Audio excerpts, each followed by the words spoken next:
So after I ended the previous video, I realized that actually I forgot to mention something about setting up the hard drive, which is encryption.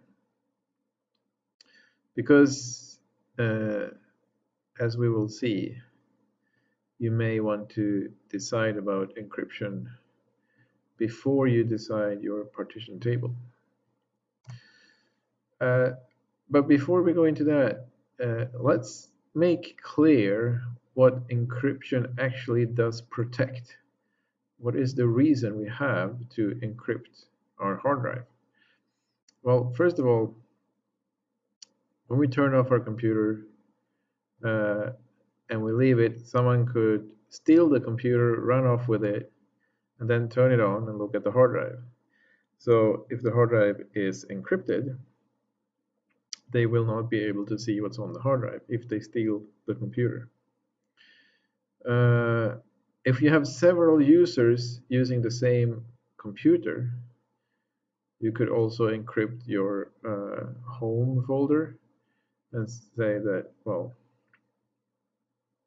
the user that is currently logged on is not allowed to look at that folder.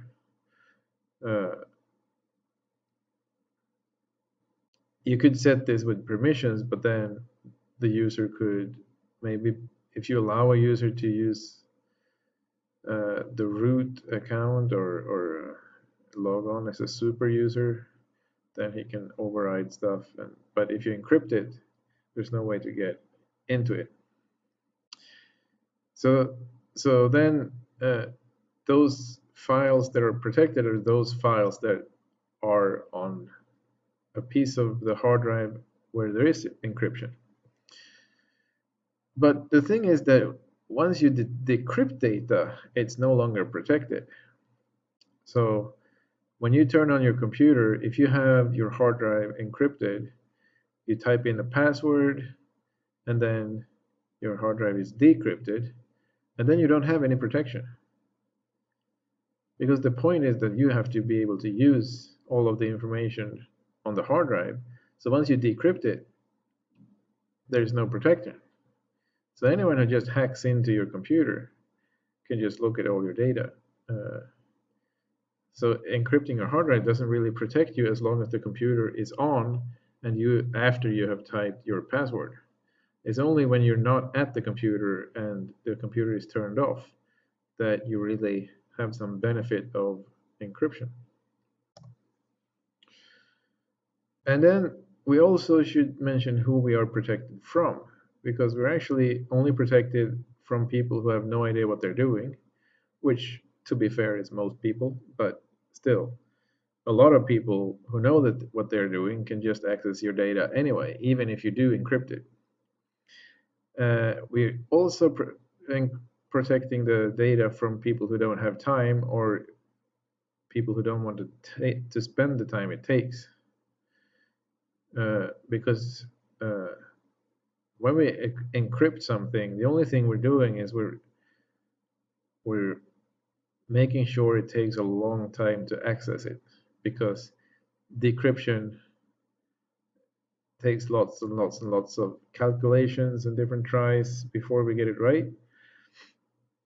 That's why we invented computers in the first place. Alan Turing, his magnificent machine, was to decrypt data, to do all those computations in a short time. But I mean, if you want to spend some time on it, or if you have a lot of computer resources, it doesn't take that much time. So a lot of people who encrypt their hard drives, they say that, oh, I'm going to protect it from the government or something like that. But the government have lots of resources. They have lots of time. They can just decrypt it. No problem. So then let's mention a project that exists that has the purpose of protecting users of GENTOO. And this project is called GENTOO Hardened. So what does GENTOO Hardened contain? Well, first of all, it contains a kernel patch to prevent buffer overflow.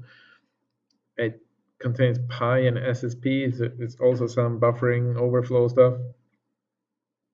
It has SC Linux permission system so that you can't just go into some super user account and override permissions. You have to have the administrator of the system decides who can do what on the system, which makes it more difficult to hack into a system. And then you have integrity checking of files, which also makes it difficult to hack into a system because you can't change files, you can't put Trojan horses, you can't put viruses and stuff like that. And that's it. There's no encryption. So the project that is aimed at giving you a safe environment to work in doesn't even mention encryption in their project. Because the point is that most computers nowadays are turned on most of the time. And when you have turned on your computer, your hard drive is decrypted, it's not protected. There's no point of having it encrypted in the first place if you're just going to keep it turned on. Because then someone can just hack in and look at it anyway.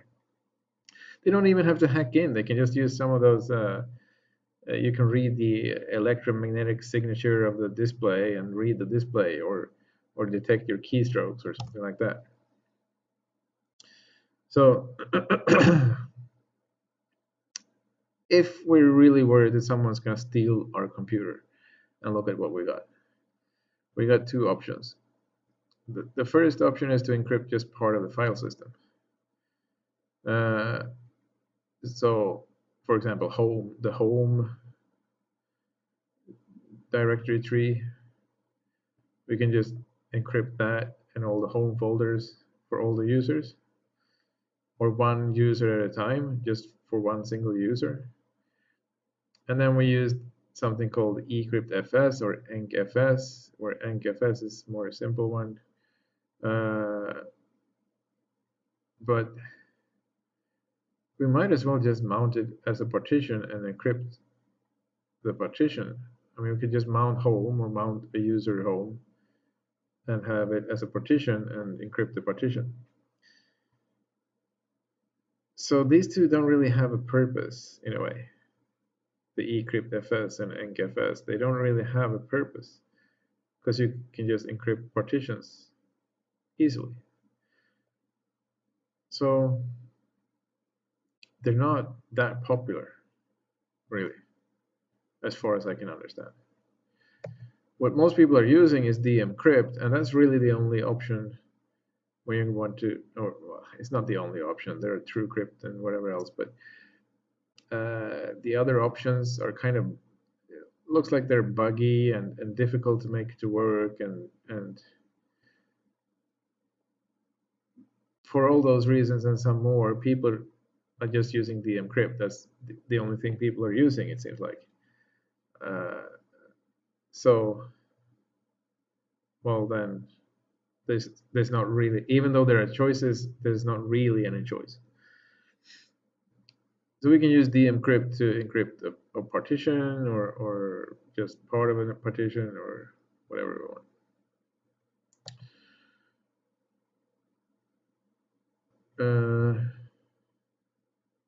Well, when I say that we can use it to encrypt part of a partition, what I mean is that we can split a partition. For example, if we want to encrypt a specific user, and we just mount it. Anyway, if I would encrypt something, I would encrypt my home folder somehow, and I would use dm-crypt with LUKS, which is the Linux Unified Key System or something like that. It's a nifty little solution for unlocking and decrypting stuff.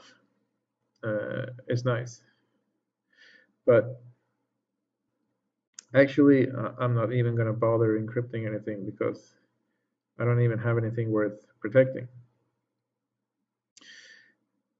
It's a bit weird in Gentoo in the user guide on the wiki, the official wiki.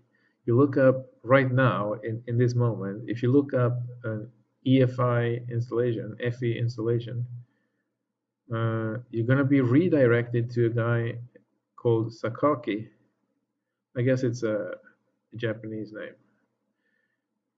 and maybe I'm pronouncing it wrong, but Sakaki's guide to installing a FE system with Lux,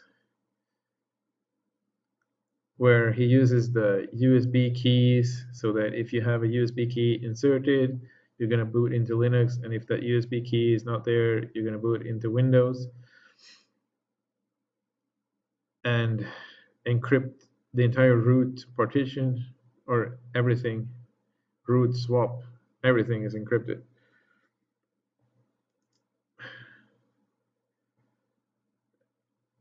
And I guess if you want to encrypt, just go ahead and do that. Why not? But to me, it seems like it's a lot of work for nothing. If I lose that USB key, I can't access my data, I can't access my computer. So most of all, it's just going to make it difficult for me. It's not really going to make anything better for me, I don't think.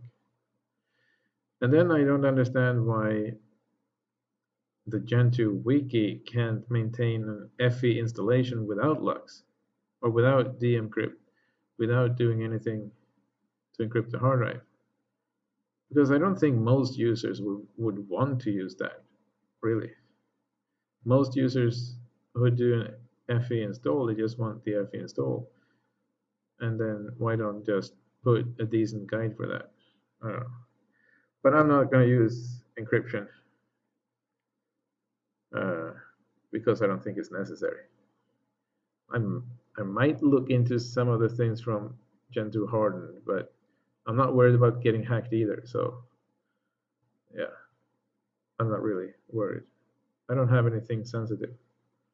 If you have sensitive stuff, then of course you should protect yourself.